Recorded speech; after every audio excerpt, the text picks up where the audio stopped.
Hi everyone, welcome back to my channel. My dear students, देखो आज की इस वीडियो में हम लोग क्या सीखेंगे। हम लोग सीखेंगे डेली यूज होने वाले इंपॉर्टेंट फ्रेज, यानी कि हर रोज बोले जाने वाले अंग्रेजी के महत्वपूर्ण वाक्य सीखने वाले हैं। वीडियो में बने रहिएगा, एक एक वाक्य बहुत इंपॉर्टेंट है। तो आपको क्या करना है, इन वाक्य को सीखना है और सीखने के साथ साथ ज्यादा इंपॉर्टेंट है वो ये कि आपको इन्हें यूज करना है डेली अपने दोस्तों फैमिली मेंबर्स के साथ। जब आप इंग्लिश में जब आप बोल रहे हो तो कोशिश करो कि हिंदी की जगह आप इन इंग्लिश सेंटेंसेस को यूज करो। ओके, आइए वन बाय वन करके हम लोग सीखते हैं। हमारे यहाँ पे है वो क्या है कि क्या तुम्हें याद है। क्या तुम्हें याद है, इसके लिए हम लोग क्या बोलेंगे, do you remember. Do you remember, इसकी हिंदी यहाँ पे आपको दी हुई है। अगर आपको ये पढ़ने में दिक्कत होगा तो आप यहाँ पढ़ सकते हैं डू यू रिमेम्बर। तो इसकी हिंदी हो जाएगी क्या, डू यू रिमेम्बर की हिंदी हो जाएगी कि क्या तुम्हें याद है। अगर आप किसी से पूछते हैं कि कोई बात जो पुरानी बीत गई है, अगर आप उससे पूछते हैं कि क्या तुम्हें याद है, तो हम अंग्रेजी में बोलेंगे डू यू रिमेम्बर। ठीक है, नेक्स्ट हमारा देखेंगे कि गाड़ी मुझे चलाने दो। अगर हम किसी को कहते हैं कि गाड़ी मुझे चलाने दो, तो मतलब आप वहां पे उससे परमिशन लेना चाह रहे हैं गाड़ी चलाने के लिए।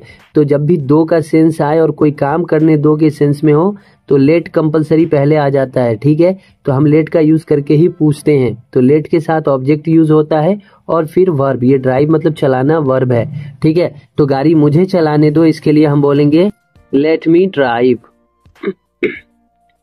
गाड़ी मुझे चलाने दो, इसके लिए क्या बोलेंगे, इसके लिए बोलेंगे हम लोग let me drive. Let me drive का मतलब गाड़ी मुझे चलाने दो। नेक्स्ट देखो, नेक्स्ट क्या है, तुम नहीं सुधरोगे। तुम नहीं सुधरोगे मतलब तुम अपने आप में बदलाव नहीं लाओगे। ठीक है, तो इसके लिए हम बोलेंगे you want change. You want change, you want change का मतलब हो जाएगा कि तुम नहीं सुधरोगे। ओके, नेक्स्ट देखिए, नेक्स्ट क्या है हमारा कि मैं तुम्हें मैसेज कर दूंगा। मैं तुम्हें मैसेज कर दूंगा, इसके लिए हम इंग्लिश में बोलेंगे आई विल टेक्स्ट यू। जो मैसेज करना को टेक्स्ट हम बोलते हैं, है ना, तो हम क्या बोलेंगे, आई विल टेक्स्ट यू, मैं तुम्हें मैसेज कर दूंगा। नेक्स्ट है हमारा उसे मत डराओ। मत जो कि नेगेटिव होता है, तो मत के लिए इंग्लिश में डोंट का यूज करते हैं।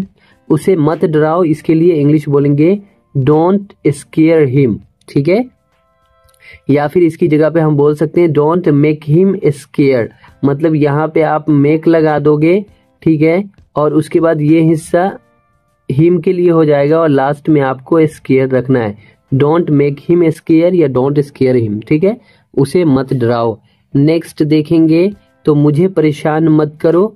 तो मुझे परेशान मत करो, मत के लिए डोंट आता है जो कि पहले आ जाता है। जब भी सेंटेंस मत वाला होगा तो वहां पे डोंट पहले आ जाएगा, उसके बाद वर्ब आएगा। तो यहाँ पे वर्ब परेशान करना है, तो परेशान करना की इंग्लिश होती है वेक्स। ठीक है, तो हम बोलेंगे डोंट वेक्स मी, मुझे परेशान मत करो, इसके लिए बोलेंगे don't wakes me, don't wakes me. Okay, अब हम नेक्स्ट फ्रेजेस देखेंगे।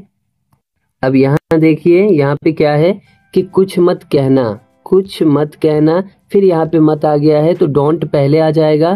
कहना की इंग्लिश से होती है, तो ये एक वर्ब होता है, तो डोंट के बाद सेंटेंस में जो भी वर्ब रहता है वो पहले आ जाता है। ठीक है, तो यहाँ पे क्या है, कुछ मत कहना, तो मत कहना पहले होगा डोंट से, यानी मत कहना, और कुछ की इंग्लिश हो जाएगी एनीथिंग।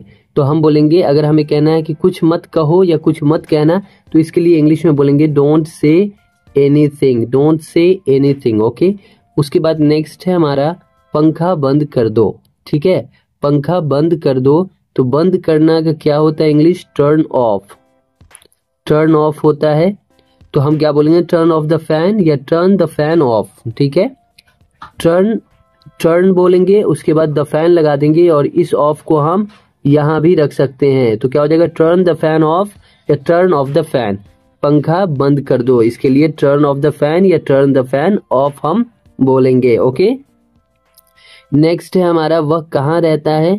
तो वह कहाँ रहता है, इसकी इंग्लिश हो जाएगी वेयर डज ही लिव। ये क्वेश्चन है, ठीक है, वह कहाँ रहता है, तो क्या बोलेंगे where does he live. Where does he live, वह कहाँ रहता है। नेक्स्ट देखेंगे, तो नेक्स्ट है हमारा सावधानी से चलाओ। तो मतलब सावधानी से किसी चीज को, गाड़ी है उसको चलाने की बात हो रही है, तो इसके लिए बोलेंगे ड्राइव केयरफुली, यानी कि सावधानी से चलाओ।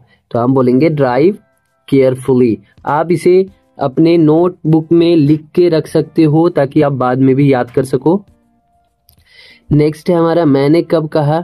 अगर आपसे किसी ने कोई बात पूछ ली और कहा कि ये बात आपने कही थी और आप ये कहते हो कि यार मैंने कब कहा, तो मैंने कब कहा के लिए इंग्लिश बोलेंगे व्हेन डिड आई से।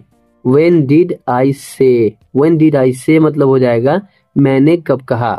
चलिए नेक्स्ट देखते हैं। नेक्स्ट है हमारा स्पीड बढ़ा दो। स्पीड बढ़ा दो, ठीक है। तो बढ़ाना की इंग्लिश इंक्रीज होती है, और बढ़ाना किस चीज को है, तो स्पीड को।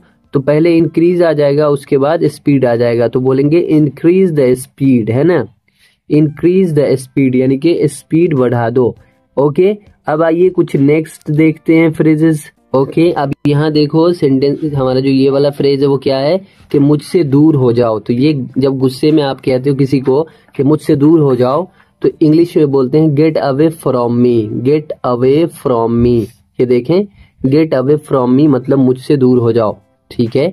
उसके बाद है क्या तुम ठीक हो, मतलब हम किसी से हालचाल पूछ रहे हैं, तो क्या तुम ठीक हो के लिए बोलेंगे are you alright. Are you alright, क्या तुम ठीक हो।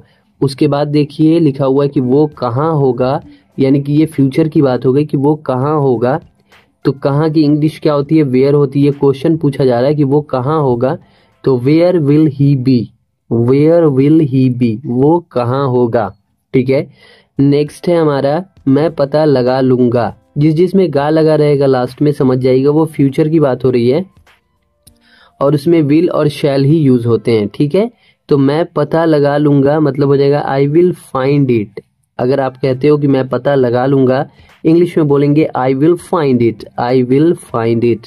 उसके बाद देखो नेक्स्ट है हमारा स्पीड घटा दो। वहां पे स्पीड बढ़ा दो था, तो बढ़ाना की इंग्लिश इंक्रीज होती है, तो इंक्रीज द स्पीड। बट यहाँ पे उसी स्पीड को घटाने की बात हो रही है, तो अगर कहना है कि स्पीड घटा दो तो हम डिक्रीज बोलेंगे। डिक्रीज का मतलब घटाना होता है, तो decrease the speed. Decrease the speed यानी कि स्पीड घटा दो। उसके बाद है बिल्कुल वैसा ही, एग्जैक्टली द सेम, ठीक है। कोई भी चीज हो, जैसे मान लो आपने कोई कैप देखा किसी के पास और आपको एकदम वैसा ही कैप चाहिए, तो सेम वैसा बताने के लिए कोई भी चीज को हम एग्जैक्टली वर्ड का यूज करते हैं। अगर हम बोलते हैं बिल्कुल वैसा ही, मेरे पास बिल्कुल वैसा ही कैप है, I have exactly the same cap, ठीक है। I have exactly the same cap. या फिर अगर हम बोलते हैं मुझे बिल्कुल वैसा ही कैप चाहिए, तो हम बोलेंगे I want exactly the same cap, ठीक है। तो एग्जैक्टली द सेम का मतलब हो जाता है बिल्कुल वैसा ही। अब एक फ्रेज बच गया है, आइए उसको भी देख लेते हैं। हाँ देखिए, ये है जिसमें है कि आवाज बढ़ा दो। आवाज का इंग्लिश वॉल्यूम होता है, ठीक है।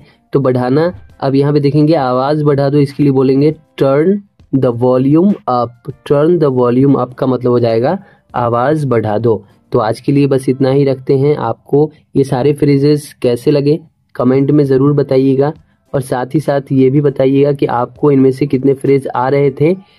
और आपसे ये छोटा सा एक रिक्वेस्ट है कि अगर आप नए हो, if you are new here, then I request you to subscribe my channel and press the bell icon, like the video and share the video, ठीक है। मिलते हैं नेक्स्ट वीडियो में नई टॉपिक के साथ, तब तक के लिए bye bye. Thanks for watching.